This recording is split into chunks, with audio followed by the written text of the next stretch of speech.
Hey, salut tout le monde. Aujourd'hui, on se retrouve pour les dernières actus de la prochaine gêne de cartes graphiques. Et il y a aussi des news assez importantes à savoir sur les nouvelles alims avec les nouvelles normes d'alimentation. Pour information, avant de commencer cette vidéo, les liens des sources seront disponibles dans la description. Sur ce, n'oubliez pas de liker la vidéo et de t'abonner, c'est très encourageant et ça me donne encore plus envie de partager ma passion de l'hardware. Nous avons du nouveau sur les RTX 4000 et également sur leur alimentation. Nous allons voir pour commencer le design des prochaines cartes de chez Asus et Zotac. Nous avons enfin les images des nouvelles cartes de chez Asus. Nous avons la ROG Strix que on peut voir là actuellement là, pour la 4090. Cette carte est juste titanesque. Elle a 3 ventilos, elle mesure 36 cm de long, ce qui est vraiment énorme, et occupe 3,5 slots.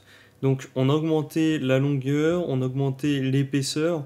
Alors, cette carte est vraiment titanesque, va vraiment falloir avoir des gros boîtiers pour supporter des cartes comme ça. On retrouve bien évidemment le nouveau connecteur PCI 5.0.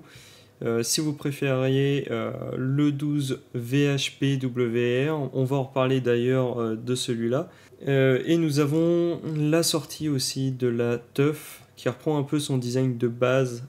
Elle mesure 35 cm et occupe 3,65 slots. Alors la carte est un tout petit peu moins longue, mais je pense que ça n'a pas joué grand chose de 1 cm. Et l'épaisseur reste un peu similaire à l'autre. Ça reste toujours des cartes très imposantes. Donc il va vraiment falloir un gros boîtier. Il y a également Zotac qui a publié une vidéo sur YouTube avec leur nouveau design. Alors ça sert à rien que je vous montre la vidéo en entier. Le lien est dans la description. Dans tous les cas, ce nouveau design a l'air assez sympa.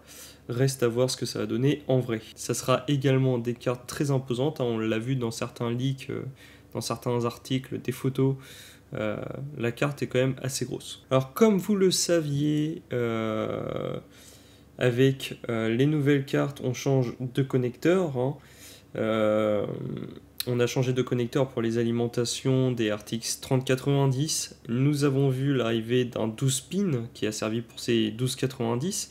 Mais maintenant, on a une nouvelle version qui est le 12 VHPWR, qui n'est pas à confondre. On retrouve le 12 pin, mais on retrouve 4 connectiques juste en dessous. Du coup, c'est un 12 pin plus 4. Le youtubeur Jays 2 Cent qui a justement parlé de ce nouveau problème, car on pouvait simplement utiliser des adaptateurs classiques avec les 3090 et utiliser des alimentations standards, on va dire, et ça faisait amplement le café.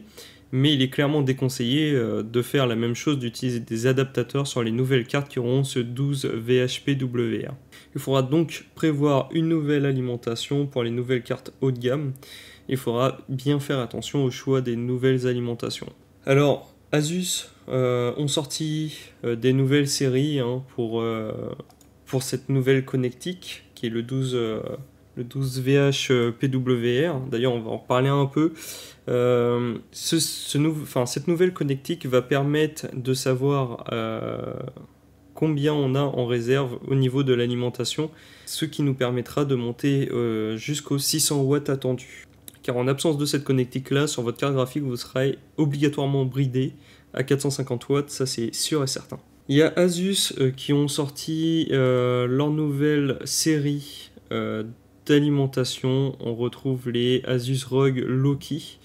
On a un bloc de 1200 watts, de 1000 watts, de 850 watts et 750 watts. Il y aura également les nouvelles alimenteurs avec toujours ce 12 VHPWR.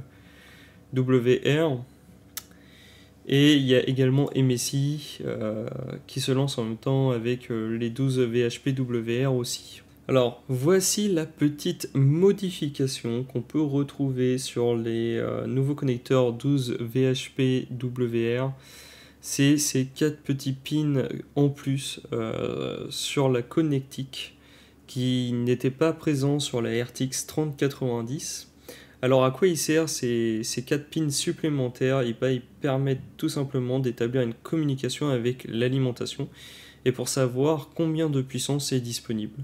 En absence de ce 12 VHPWR et d'avoir les 12 pins classiques, on sera limité, bridé à 450 watts. Donc ça sera clairement pas assez pour les cartes les plus haut de gamme. On va repasser aux news des cartes. On connaît également plus d'infos sur les détails de la puce AD102 qu'on retrouve dans la 4090. La puce est gravée en 4 nanomètres par TSMC. La puce au complet embarque 18432 cœur CUDA contre 16384 pour la 4090. Et là, je suppose que vous le voyez vous aussi venir grand comme une maison.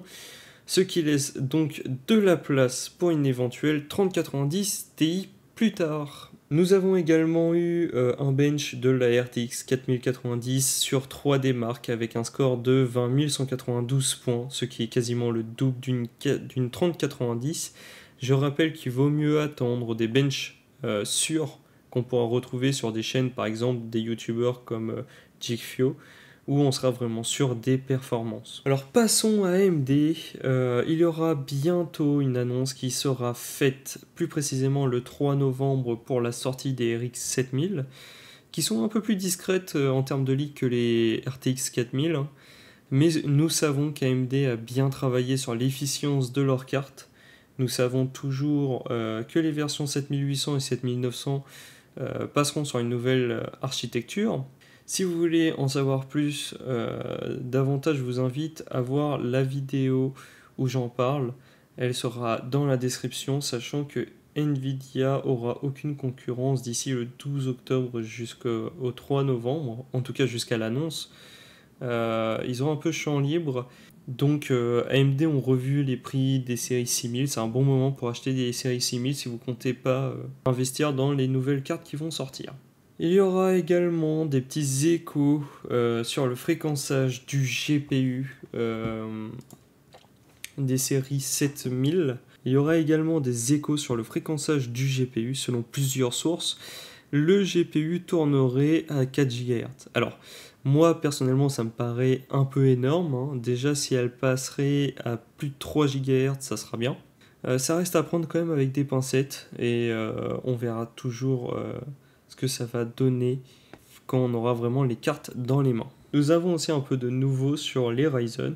Le Ryzen 9 7950X aurait obtenu un score de 4500 points sur Cinebench R23 avec un simple IO. IO, c'est un all-in-one, c'est un water cooling tout en un. Mais en voyant les températures qui me paraissent un peu élevées, il nous faudra clairement un meilleur refroidissement qu'un simple IO. Nous avons également les tarifs des nouveaux processeurs, hein. Il y a une grosse augmentation au niveau des prix. On peut retrouver le 7600X, c'est le Ryzen 5 à 410 €, le 7700X à 590 €, le 7900X à 750 € et le 7950X à 1100 €. Alors certes, si la parité de l'euro et du dollar ont changé, l'augmentation de prix me paraît un peu forte, hein. Quand on voit à la sortie des Ryzen 3000 de chez AMD, je me souviens que le mien, le 3900X, je l'avais acheté à 650 €. Donc on a déjà un gap de 100 €. Je me souviens plus trop des prix sur la sur les Ryzen 5. Mais ça me paraît quand même assez énorme. Il reste à voir le tarif de chez Intel. J'ai pas trop regardé s'il y avait des leaks dessus. Mais dans tous les cas, il faudra vraiment attendre la sortie des composants pour vraiment se baser sur les prix, sur les réelles performances qu'on pourrait avoir. On arrive à la fin de cette vidéo, mais avant de partir, n'hésite pas à me dire dans les commentaires si tu comptes attendre l'annonce d'AMD avant de choisir ta prochaine carte graphique. Allez, on se retrouve à la prochaine. Ciao.